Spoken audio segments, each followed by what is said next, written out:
प्यारे बच्चों कैसे हो। तो फिजिक्स इनसाइड आउट प्लेटफॉर्म पर मैं हूं आपका फिजिक्स टीचर और हम पढ़ रहे हैं 11th class physics new book chapter number 7 waves and vibrations. और आज के लेक्चर में हम चैप्टर नंबर 7 का जो आर्टिकल पढ़ने जा रहे हैं that is article number 7.8 diffraction of waves. तो इससे पहले कि आज के इस लेक्चर को स्टार्ट करें, अगर अभी तक आपने फिजिक्स इनसाइड आउट को सब्सक्राइब नहीं किया तो जल्दी से सब्सक्राइब करके बेल आइकन के बटन को क्लिक कर दें ताकि जैसे ही नेक्स्ट लेक्चर्स अपलोड हो आपको साथ के साथ नोटिफिकेशंस मिलते रहें और आप एग्जाम्स की बहुत ही अच्छे से तैयारी करके बहुत अच्छे मार्क्स ले सकें। और आज की इस वीडियो को लाइक कर दीजिए ताकि लेक्चर को पूरे मजे से स्टार्ट किया जा सके। Article number 7.8 diffraction of wave को स्टडी करने से पहले हमें डायफ्रैक्शन का पता तो होना चाहिए कि what is meant by diffraction. देखो डेली लाइफ एग्जांपल से स्टार्ट करते हैं। अगर आप एक रूम में बैठे हुए हैं और साथ वाले रूम में कोई आपका दोस्त प्रेजेंट है, अब जब आपका दोस्त बातें करेगा तो उसकी कुछ ना कुछ आवाज आपको भी आएगी। देखो वो एक सेपरेट रूम में प्रेजेंट है and you are present in a separate room, तो आवाज एक कमरे से दूसरे कमरे में आ गई। कैसे आई? यानी वहां पर बेसिकली जो साउंड वेव्स हैं वो कॉर्नर से बेंड हुई होंगी, कॉर्नर से बेंड होके आई हैं, स्प्रेड हुई हैं। तो यही बच्चों जो स्प्रेडिंग और bending of the waves around the corners है ना, इसको हम कहते हैं डायफ्रैक्शन ऑफ वेव्स। तो यही प्यारी सी डेफिनेशन उठा के लिख देते हैं, diffraction of waves is the bending of waves around the sharp edges और कॉर्नर्स ऑफ ऑब्स्टेकल्स। यानी कि डायफ्रैक्शन का क्या मतलब है? Bending of waves around the sharp edges, यानी कि शार्प एजेस से वेव्स का बेंड होना, या फिर कॉर्नर्स ऑफ द ऑब्स्टेकल से बेंड होना, या फिर spreading of waves beyond a barrier. यानी अगर कोई वेव्स किसी भी बैरियर को पास करती हैं तो वहां पर उनका स्प्रेड हो जाना, वो जो स्प्रेडिंग हुई है ना, that is known as diffraction. आगे चलकर आपको बहुत ही डिटेल में समझ आएगा कि स्प्रेडिंग का मीनिंग क्या है। अब हमने देखना यह है कि डायफ्रैक्शन की बेसिक कंडीशन क्या है। देखो डेफिनेशन में हमने क्या पढ़ा है, what is diffraction? Diffraction of waves is the bending of waves around the corners of obstacle और अराउंड द शार्प एजेस। तो यहां पर बेसिकली बेंडिंग ऑफ वेव्स या फिर स्प्रेडिंग ऑफ वेव्स जब वो किसी स्लिट में से पास करती है, किसी स्मॉल ओपनिंग में से पास करती है तो स्प्रेड आउट हो जाती है। अब इस स्प्रेडिंग या फिर इस बेंडिंग को हम क्या कहते हैं? डायफ्रैक्शन। इसका मतलब है कि अगर हमने कंडीशन लिखनी है तो कंडीशन में यही होगी कि कोई ऑब्स्टेकल प्रेजेंट होना चाहिए। यानी जब वेव प्रोपेगेट कर रही हो तो उसके रास्ते में कोई ना कोई ऑब्स्टेकल होना चाहिए, उसको कोई ना कोई बैरियर एनकाउंटर करना चाहिए। तो यही बात लिखी है, it occurs when A wave encounters a physical barrier. देखो अगर वाटर वेव्स ट्रेवल कर रही हैं, आप एक टब ले, उसमें इस तरीके से कतरा कतरा करके पानी डाले तो वहां पर वेव्स जनरेट होंगी। अब उनके रास्ते में अगर आप कोई ऑब्स्टेकल रख दें तो वहां पर वो इस तरीके से फैलना शुरू हो जाएंगी, स्प्रेडिंग शुरू हो जाएगी। तो that spreading is basically the diffraction. तो यहां पर हमने यही बात लिखी है कि वेव्स को लाजमी तौर पर कोई ना कोई फिजिकल बैरियर एनकाउंटर करना चाहिए और एन ओपनिंग जिसको हम स्लिट कहते हैं। देखो अगर लेट से यहां पर कोई वेव्स है जो कि ट्रेवल करके जा रही है, मान लो ये साउंड वेव्स है, कंप्रेशन रेयरफेक्शंस की फॉर्म में ट्रेवल कर रही है। अगर यहां पर मैं एक स्लिट ड्रा कर देता हूं, मान लो इस तरीके से, ये एक स्लिट है। अब इस स्लिट में ये जो गैप है यहां से वेव्स मूव करके आगे जाएंगे। क्या होगा कि यहां से तो इस तरीके से निकलेंगी लेकिन आगे चलकर स्प्रेड होती जाएंगी, क्योंकि आपको ये मालूम है कि साउंड वेव्स जैसे जैसे आगे जाती हैं वो स्प्रेड होती जाती हैं। तो यहां पर इस नैरो ओपनिंग में से गुजरने के बाद जो स्प्रेडिंग हुई है this is basically known as diffraction. तो कहता है कि ये जो नैरो ओपनिंग या फिर यहां पर ये जो गैप है ये comparable to the wavelength of the waves होना चाहिए। अगर लाइट वेव्स के केस की बात करेंगे तो लाइट वेव्स की वेवलेंथ कम होती है, उनकी वेवलेंथ किस ऑर्डर की होती है? नैनोमीटर के ऑर्डर की। लेकिन अगर साउंड वेव्स की बात करें तो उनकी वेवलेंथ सेंटीमीटर से मीटर तक के ऑर्डर में होती है। यानी इतने सेंटीमीटर वेवलेंथ है साउंड वेव की, इतने सेंटीमीटर फ्रीक्वेंसी पर डिपेंड करती है। लेकिन अगर लाइट वेव्स की बात करें तो उनकी यूजुअली वेवलेंथ नैनोमीटर्स के ऑर्डर में होती है। अब अगर ये वाला जो गैप है इसको हमने साउंड वेव्स के लिए एडजस्ट किया है तो यहां पर साउंड वेव्स की डायफ्रैक्शन तो आपको शो हो रही है, लेकिन अगर यहीं पर इसी गैप से हम लाइट वेव्स की डायफ्रैक्शन को ऑब्जर्व करना चाहें, देखिए उनकी तो वेवलेंथ ही कम है। जब वेवलेंथ कम है तो यहां से सारी की सारी लाइट क्या हो जाएगी? पास आउट हो जाएगी। तो डायफ्रैक्शन क्या होगी? इसलिए डायफ्रैक्शन होने के लिए जरूरी है कि जो यहां पर गैप हो या फिर जो स्लिट्स डिजाइन की जाए वो इस तरीके से होनी चाहिए कि यहां पर जो साइज है, जो गैप है, वो comparable to the wavelength of the wave होना चाहिए। तो यही बात हमने यहां पर लिखी है कि जो ओपनिंग या फिर स्लिट है that is comparable in size to the wavelength of the wave, यानी ये comparable in size to the wavelength of the wave होनी चाहिए। अगर साउंड वेव की बात करें तो यहां पर गैप सेंटीमीटर्स में होना चाहिए, और अगर लाइट वेव्स की बात कर रहे हैं तो नैनोमीटर्स में होना चाहिए, यानी इतना स्मॉल होगा तभी लाइट वेव्स डिफ्रैक्ट हो पाएंगी। यहां पर नेक्स्ट पॉइंट भी ये लिखा है इफेक्ट ऑफ वेवलेंथ, कि वेवलेंथ का क्या इफेक्ट होगा। मैं आपको एक छोटी सी एग्जांपल देता हूं। अगर आप एक कमरे में बल्ब ऑन करते हैं तो क्या उसकी रोशनी दूसरे कमरे में जाएगी? नहीं ना जाएगी। लेकिन अगर वहीं पर आप बातें करते हैं, कुछ स्पीकर वगैरह ऑन कर देते हैं तो दूसरे कमरे में आवाज जाएगी। इसका मतलब है कि साउंड वेव्स ज्यादा डायफ्रैक्ट होती हैं और जो लाइट वेव्स हैं ये कम डायफ्रैक्ट होती हैं।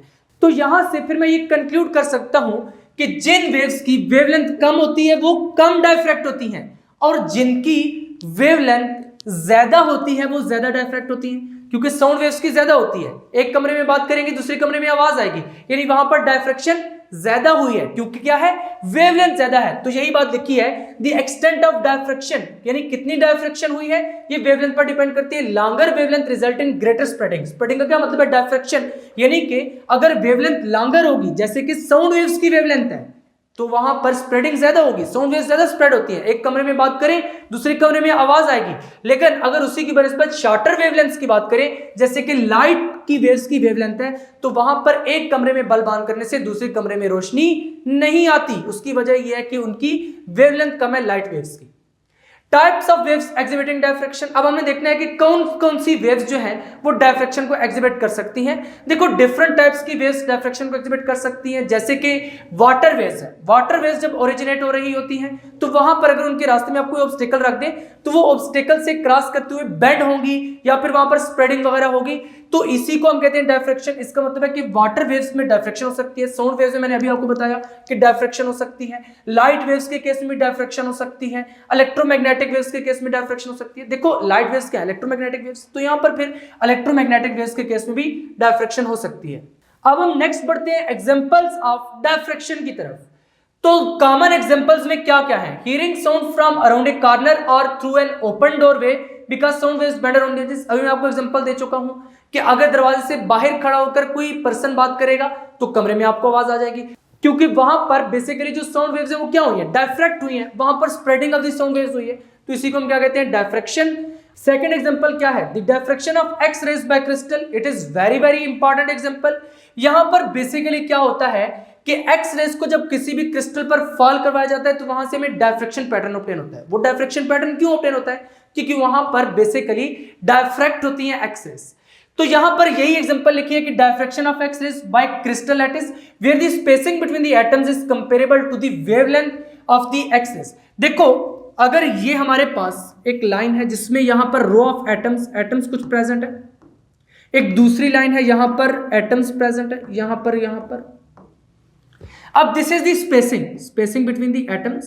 तो यहां पर बेसिकली बताने का मकसद यह है कि जो स्पेसिंग है this is comparable to the wavelength of the X rays, तो इसी वजह से डायफ्रैक्शन होती है। हमने कंडीशन क्या पढ़ी थी कि जो ओपनिंग होगी या फिर स्पेसिंग होगी वो कितनी होनी चाहिए, comparable to the wavelength of the waves होनी चाहिए। इसके बारे में ऑलरेडी मैंने आपको थोड़ा बहुत चैप्टर नंबर 5 में बताया था, सॉलिड्स एंड फ्लूइड डायनामिक्स में, जब मैंने आपको क्रिस्टलाइन सॉलिड्स पढ़ाए थे, वहां पर भी XRD के बारे में थोड़ा बहुत बताया था।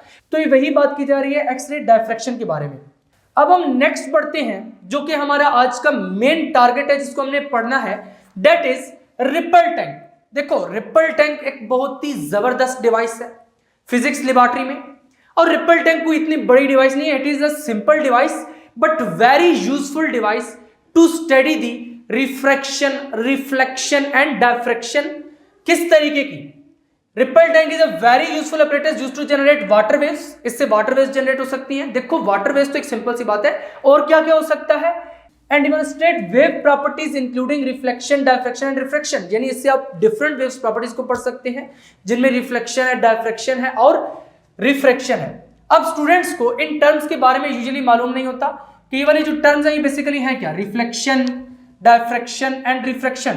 तो इन टर्म्स के बारे में आपको थोड़ा बहुत बता देता हूं। देखो, डायफ्रैक्शन के बारे में तो आपको मालूम हो गया कि bending of the waves around the corners और द शार्प एजेस, इतना तो आपको मालूम हो गया। अब रिफ्लेक्शन क्या चीज है, मान लो यहां पर ये एक मिरर है हमने इस पर लाइट फॉल की है, यहां पर ये क्या है, सोर्स ऑफ लाइट है, मान लो यहां पर कुछ इस तरीके से सोर्स ऑफ लाइट है, यहां से लाइट रेज निकल कर जा रही है, तो ये जो रेज है क्या होंगी, रिफ्लेक्ट बैक होंगी।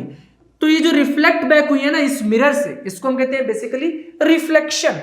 अब रिफ्रैक्शन क्या चीज है, जब भी कोई वेव किसी एक मीडियम से दूसरे मीडियम में जाती है, मान लो यहां पर दिस इज ग्लास, ये क्या है, ग्लास है और ये एयर है, एक रे इस तरीके से आ रही है, यहां पर जब इस मीडियम में एंटर होगी तो ये कुछ इस तरीके से बेंड हो जाएगी, अब फिर जब वापस ग्लास एयर में जाएगी फिर कुछ इस तरीके से बेंड हो जाएगी।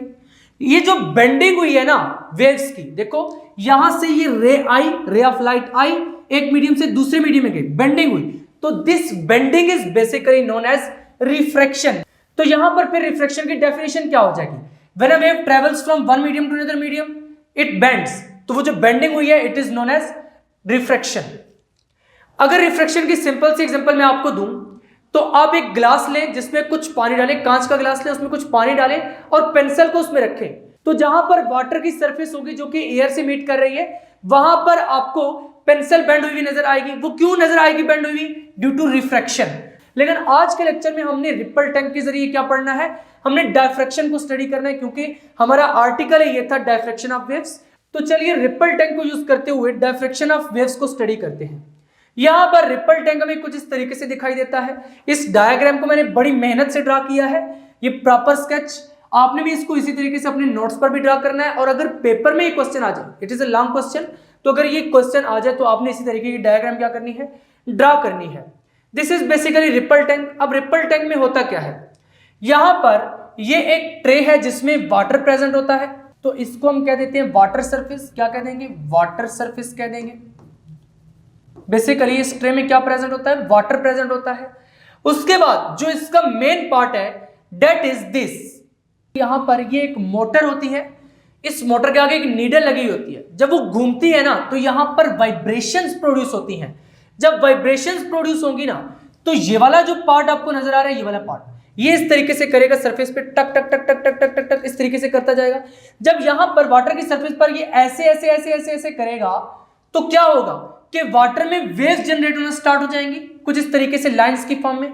यहां पर हम पहले कुछ वाटर ड्रा कर लेते हैं। ये सारे का सारा क्या प्रेजेंट है, यहां पर वाटर प्रेजेंट है, दिस इज वाटर, ये सारे का सारा क्या है, वाटर है। आपने इसको लेड पेंसिल से शेड कर देना है, सारे रीजन को, वाटर को रिप्रेजेंट कर देना है यहां पर। अब देखो जब ये वाला पार्ट वाटर में ऐसे ऐसे ऐसे ऐसे ऐसे करेगा तो यहां पर इस तरीके से आगे वेव्स ट्रेवल करेंगी। तो इसी वजह से ये वाला जो पार्ट है इसको हमने नाम दिया वाइब्रेटर। यहां पर फिर क्या लिख देंगे, वाइब्रेटर लिख देंगे। अब वाइब्रेटर ने वाइब्रेट करना स्टार्ट कर दिया, यहां से वेव्स जनरेट होना स्टार्ट हो गई है। जब ये ऐसे ऐसे ऐसे ऐसे करेगा तो यहां से वेव्स क्या करेंगे, आगे ट्रेवल करना स्टार्ट हो जाएंगे। दिस इज बेसिकली लैंप, यहां पर ये क्या है, लैंप। अब यहां पर जब इस वाटर पे लाइट फॉल होगी, क्योंकि ये वाटर एक ट्रांसपेरेंट ट्रे में प्रेजेंट है, तो लाइट जो है वो इससे पास कर जाएगी, ट्रांसपेरेंट सरफेस है तो लाइट पास करेगी। नीचे हमने एक व्हाइट शीट रखी होती है, ये क्या है, basically white sheet, it is white sheet. तो जब लाइट फॉल करेगी तो इस पेपर पर उसी तरीके की लाइंस आपको डिस्प्ले होना शुरू हो जाएंगी, यानी आगे वो वेव्स ट्रेवल होती हुई आपको यहां पर नजर आएंगी। इसी वजह से हमने इस व्हाइट शीट पर लाइंस ड्रा कर दी हैं कि यहां पर जैसे ही लाइट पड़ रही है, जो वाटर वेव्स आगे ट्रेवल कर रही हैं वो यहां पर व्हाइट शीट ऑफ पेपर पे नजर आ रही है। यहां पर this is stand, it is stand, और ये क्या है, इसकी लेग्स है, यहां पर इसको मैं लिख देता हूं लेग। अब ये जो पार्ट है this is basically elastic band, या फिर यहां पर कुछ स्प्रिंग्स लगे हुए होते हैं, इसको मैं इलास्टिक बैंड लिख देता हूं क्योंकि आपकी बुक में इलास्टिक बैंड लिखा गया है। अब क्योंकि जब वाइब्रेटर यहां से वाइब्रेट करेगा तो इसने ऐसे ऐसे करना है, तो इसको जो रिस्टोरिंग फोर्स प्रोवाइड करे वो कौन करे, इलास्टिक बैंड ही प्रोवाइड कर रहे, क्योंकि वाइब्रेटर के आगे तो जस्ट, क्योंकि मोटर के आगे तो जस्ट नीडल लगी हुई है, वो वाइब्रेट करना स्टार्ट कर देगी, तो वाइब्रेशंस इसमें ट्रांसफर होंगी, जो पार्ट आपको नजर आ रहा है। जब ये वाइब्रेट करेगा तो इसको रिस्टोरिंग फोर्स कौन प्रोवाइड करेगा, इलास्टिक बैंड, ताकि ये रेगुलरली ऐसे ऐसे वाइब्रेट करता रहे। अब ये क्या था, दिस वाज दी ट्रे, तो मैं लिख देता हूं glass bottom tray, glass बॉटम्ड tray, यानी ऐसी ट्रे है जिसका जो बॉटम है वो ग्लास का बना हुआ है ताकि लाइट आसानी से यहां पर पास हो जाए। उसके बाद ये लाइंस बेसिकली क्या है, it is the wave pattern on screen, क्योंकि व्हाइट शीट को हमने एज ए स्क्रीन यूज किया है तो क्या लिख देंगे, वेव पैटर्न ऑन स्क्रीन। तो यहां पर इस तरीके से ये कुछ रिपल टैंक वर्क करता है कि यहां से लाइट फॉल करती है, वाइब्रेटर क्योंकि वाइब्रेट कर रहे हैं, वाटर वेव्स प्रोड्यूस हो जा रही हैं, और जैसे जैसे वाटर वेव्स प्रोड्यूस हो रही हैं लाइट इन पर फॉल होती है, और इसी तरीके की वेव्स हमें यहां पर ट्रैवल करती हुई इस व्हाइट शीट पे नजर आती हैं, यानी उसका अक्स पड़ता है। यहां पर हेडिंग लगा दी है components of a ripple tank. Ripple tank की बेसिक कंपोनेंट्स क्या है? बेसिक कंपोनेंट्स में वाटर प्रेजेंट है, क्योंकि जब तक वाटर नहीं प्रेजेंट होगा तब तक वाटर वेव्स नहीं जनरेट होंगे, तो पहला कंपोनेंट वाटर है। A vibrator such as motorized oscillating needle. मैं आपको पहले बता चुका हूं कि इस मोटर के आगे एक नीडल प्रेजेंट होती है। देखो यहां पर अगर ये मोटर है ना, तो इसके आगे यहां पर इस तरीके से नीडल अटैच होती है। जैसे ही घूमना स्टार्ट करेगी तो यहां पर वाइब्रेशंस प्रोड्यूस होना स्टार्ट हो जाएंगी। तो इसी को हमने यहां पर लिखा है such as motorized oscillating needle. Various obstacles की हम बात आगे करेंगे। यहां पर बेसिकली देखो जब इस तरीके से वेव्स प्रोड्यूस हुई है ना, तो यहां पर हम कुछ ऑब्स्टेकल्स रखते हैं डायफ्रैक्शन को ऑब्जर्व करने के लिए, क्योंकि डायफ्रैक्शन ऑफ वेव्स की डेफिनेशन क्या थी, when a wave encounters A barrier. तो यहां पर हम फिजिकल बैरियर्स कुछ प्लेस करते हैं ताकि डायफ्रैक्शन ऑफ द वेव्स को इस व्हाइट शीट पर ऑब्जर्व किया जा सके। And adjustable gaps of different widths, और जो वो ब्लॉक्स हैं जिनकी हमने यहां पर बात की है कि रेक्टेंगुलर ब्लॉक्स हम यहां पर रखते हैं ताकि यहां से डायफ्रैक्शन ऑफ वेव्स को ऑब्जर्व किया जा सके। उनके दरमियान जो विड्थ है उसको हम घटा बढ़ा सकते हैं ताकि डायफ्रैक्शन पैटर्न को क्लियरली ऑब्जर्व किया जा सके। Function of ripple tank. Ripple tank का बेसिकली फंक्शन क्या है? It produces either concentric circular waves और पैरेलल वेव्स, यानी या तो फिर ये कुछ इस तरीके की वेव्स जनरेट करता है, इस तरीके की कंसेंट्रिक सर्कुलर वेव्स, या फिर कुछ इस तरीके की वेव्स जनरेट करता है जैसे कि आपकी बुक में दिखाई गई है। एक्सपेरिमेंटल प्रोसीजर क्या है? To study diffraction. Next study है experimental procedure to study diffraction, यानी यहां पर अब वेव्स तो जनरेट होना स्टार्ट हो गई है, स्क्रीन पर भी नीचे हमें शो होना स्टार्ट हो गई है। अब हमने क्या ऑब्जर्व करना है? डायफ्रैक्शन को ऑब्जर्व करना है। तो बच्चों डायफ्रैक्शन को ऑब्जर्व करने के लिए हम यहां पर ऑब्स्टेकल्स रखते हैं। किस तरीके से? ये जो वाटर वेव्स जनरेट हो रही है ना, इनके रास्ते में यहां पर एक ऑब्स्टेकल यहां पर रख देते हैं, एक ऑब्स्टेकल यहां पर रख देते हैं, और वो हमें कुछ इस तरीके से दिखाई देते हैं। देखो यहां पर इस तरीके से हमें ये ऑब्स्टेकल्स दिखाई देते हैं। तो प्रोसीजर में हमने यही बात की है, to study diffraction an obstacle is position to form a gap of specific width, यानी कि वहां पर एक गैप प्रोड्यूस करने के लिए ऑब्स्टेकल्स के दरमियान हम उनको एक स्पेसिफिक विड्थ पर एडजस्ट करते हैं। The experiment can be conducted repeatedly with different gap sizes, यानी गैप को घटाकर बढ़ाकर हम एक्सपेरिमेंट को डिफरेंट वे से कंडक्ट कर सकते हैं। तो सबसे पहले हमने यही लिखा है कि ये दो स्लेट्स हमने रिपल टैंक में सेंटर में प्लेस कर दिए जहां पर वेव्स ओरिजिनेट हो रही हैं। ऐसी वेव्स बन रही थी, उनके रास्ते में हमने क्या कर दिया, इस तरीके के ऑब्स्टेकल्स रख दिए और उनमें इतना गैप एडजस्ट कर दिया, यानी थोड़ा नैरो गैप एडजस्ट किया। इसी वजह से हेडिंग लगाई है observation with the small gap. अब यहां पर ये वाटर वेव्स जनरेट हो रही थी जो ब्लू कलर की आपको नजर आ रही है।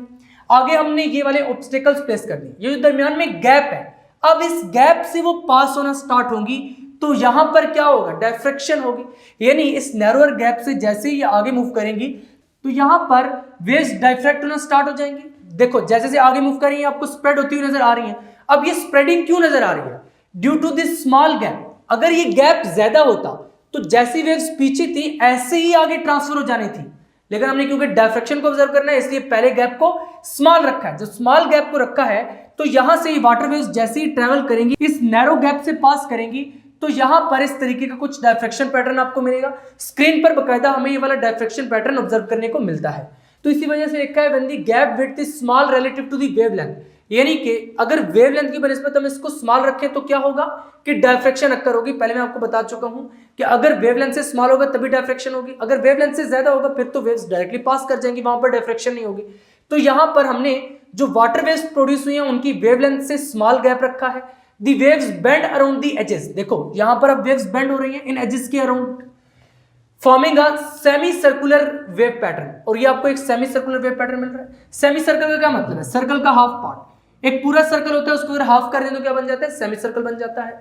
अब यहां पर नेक्स्ट जो हम पार्ट पढ़ेंगे वो क्या पढ़ेंगे? Observation with a large gap. अगर इसी गैप को हम लार्ज कर दें तो उस केस में क्या होगा? यहां पर हमने गैप लार्ज कर दी है, देखो यहां पर अब बेंडिंग कम हुई है, स्प्रेडिंग भी कम हुई है, यानी अगर लार्ज गैप होगा तो वहां पर डायफ्रैक्शन आपको इतनी ज्यादा ऑब्जर्व करने को नहीं मिलेगी। As the gap width increases, जैसे से ये गैप इंक्रीज करेगा रिलेटिव टू द वेवलेंथ, यानी कि वेवलेंथ से कंपेयर किया जाए तो ये गैप क्या कर रहा है? इंक्रीज कर रहा है। जब इंक्रीज कर रहा है तो डायफ्रैक्शन फिर इतनी नोटिसेबल नहीं होगी, यानी कि यहां पर आपको उसी तरीके की लाइंस वापस से मिलना स्टार्ट हो जाएंगी। And the waves pass through with minimal bending, यानी वेव्स डायरेक्टली पास हो जाएंगी और बेंडिंग कम होगी बनिस्बत पिछले केस के। पिछले केस में क्या हुआ था, बेंडिंग ज्यादा होती क्योंकि यहां पर गैप क्या था, स्मॉल था। इसको समझने के लिए मैं आपको एक एग्जांपल देता हूं। यहां पर रफ साइड पे मान लो ये एक दरवाजा है और एक छोटा सा दरवाजा है जिसमें एक टाइम पर एक ही पर्सन इसमें से पास हो सकता है। अब मान लो इस दरवाजे की बैक साइड पर एक बहुत बड़ा क्राउड है, बहुत से लोगों ने गुजरना है, तो एक एक करके वो सारे गुजरेंगे और बाहर जाके बिखरते जाएंगे। एक पर्सन बाहर निकलेगा, एक उधर चला जाएगा, एक उधर चला जाएगा, एक उधर, एक उधर, एक उधर, यानी सारे बिखरते चले जाएंगे। तो यहां पर भी इसी तरीके से है कि यहां पर गैप नैरो था तो वेव्स क्या हुई, सेपरेट होती गई। लेकिन अगर यहां पर इसी छोटे दरवाजे की बजाय हम एक बड़ा दरवाजा लगा दें जिसमें से सारे का सारा क्राउड एकदम गुजर जाए, तो वहां पर फिर स्प्रेडिंग होगी नहीं ना होगी। तो इसी वजह से यहां पर जब गैप बढ़ जाता है ना, तो यहां पर फिर स्प्रेडिंग आपको कम देखने को मिलती है क्योंकि सारा क्राउड एकदम बाहर निकल गया। तो वेव्स के केस में भी ऐसे ही होता है, जब गैप ज्यादा होगा तो आपको बेंडिंग कम मिलेगी, स्प्रेडिंग कम मिलेगी। अब इसके बाद नेक्स्ट कंक्लूजन की हेडिंग लगाकर आर्टिकल को कंक्लूड कर देंगे। This demonstration illustrates the relationship between gap width and diffraction, यानी कि अगर गैप विड्थ कम होगा तो डायफ्रैक्शन ज्यादा होगी। हमने यही पढ़ा है, अगर गैप विड्थ ज्यादा होगी तो डायफ्रैक्शन कम होगी, यानी कि गैप ज्यादा होगा डायफ्रैक्शन कम होगी, गैप कम होगा डायफ्रैक्शन ज्यादा होगी।